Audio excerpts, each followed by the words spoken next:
Hello everyone, welcome back to Trek A Day, and we have another Star Trek TNG novel here, number 26, The Romulan Prize.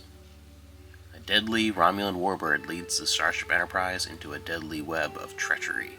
Doesn't it always? Treachery in the Romulans. Hermeticus II, a planet so shrouded in secrecy that few in the Federation even know of its existence. When a Romulan spy learns of the world, it becomes the centerpiece of a far-reaching Romulan plan. On a routine patrol near the border of the neutral zone, the Starship Enterprise discovers an advanced Romulan warbird prototype drifting lifeless in space.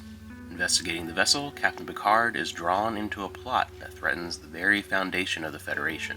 Now, with time running out, Captain Picard and the crew of the USS Enterprise must stop the Romulans before the deadly secret of Hermeticus II overwhelms them all.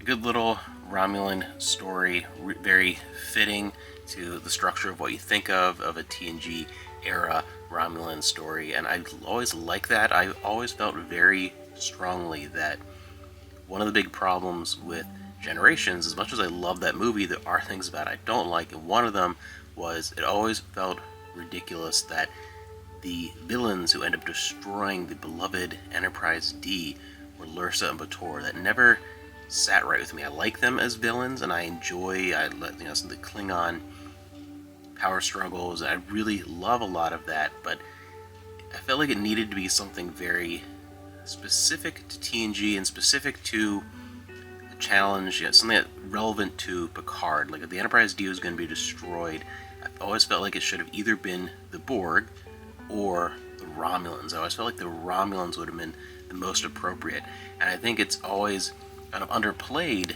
the relationship that Picard has with the Romulans. In Star Trek Picard, the series, and the books related to the series, I feel like that's kind of why it went that direction, because during TNG, people always talk about the Borg and the Klingons, but I never really hear people talk about how often there was conflict with the Romulans and how specific that was to Captain Picard.